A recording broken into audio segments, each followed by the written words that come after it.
On a bluebird day in the Central Oregon Cascades, a group of guys are in the basement booting up. We did a black diamond last week, but what we're gonna do is stay on blue terrain to really hone the skills. For a lesson. But we can really be in a learning zone and stability. What looks like a normal day for these instructors OAS has served veterans for a very long time. Is anything but. This is the first time for our organization to serve veterans from another country. We're going to introduce three-track skiing to Ukraine. Включаються всі сторонні проблеми. It helps him to focus only on skiing, so all the troubles are gone, and you just focus on making a turn. This is our Tim Poharili's first ski trip. І ще раз собі доказую, що Every time, every turn proves that even with his injury, amputation, he can still have fun and ski down. The Ukrainian soldier lost his left leg in combat in November of 2022, 8 months after the Russian invasion. Especially when you turn the way you don't like. Особливо в той поворот. He's one of 5 Ukrainian veterans, along with 2 instructors, learning 3-track skiing at Hoodoo.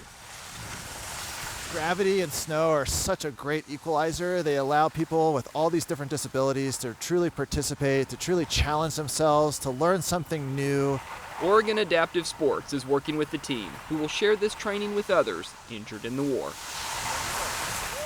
My name is Alexander Shvachka. I'm from Kiev, from Ukraine. It's a new experience, it's new emotions, it's helpful for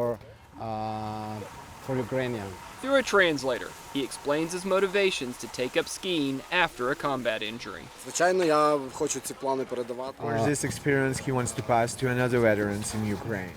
Peer-to-peer support. Good. This was the best idea I ever had, and I wish that I still skied. Carol Paulson came up with this not-so-crazy scheme. But it's fun watching them come down. She had the perfect background to pull it off. I'm one of the founders of Corvallis Sister Cities, which was founded a little over 30 years ago, and we have had a relationship with Uzhhorod, Ukraine during all that time. Along with her relationships with the people in Ukraine, she also knows a thing or two about adaptive skiing. Back in the 60s, late 60s, early 70s, I had taught Vietnam veterans how to ski on one ski. The exchange that played out on the slopes this month came to Carol when she learned a staggering statistic. There were between 20,000 and 50,000 amputees as a result of this war. It's what comes next for those injured that is the focus of this Sister Cities exchange. They're really contributing to a greater cause and finding a place where we all have common ground. Sometimes finding the ground isn't too hard when learning a new sport. Of the 5 vets, only 1 had skied before this trip. After a few days on the hill, these guys rip. і тому безпосередньо для цього ми їхали, щоб And it was their main reason to come in here to learn and to pass the experience for other guys and girls in Ukraine with amputations. Because the war is still going on and there are more amputees every single day. The pull of gravity, providing a bit of relief for these Ukrainians. про велику війну, Of course, of our presence in here, we want to remind the whole world about the cruel war which is going on in our country. But for these 2 weeks away from the chaos, this crew found community in the mountains, 5,667 miles from home. Thank you who support Ukraine. And Oregon Adaptive Sports trainers, it's the best trainers. Thank you. Praise from a group of veterans whose next mission is to provide hope through adaptive sports.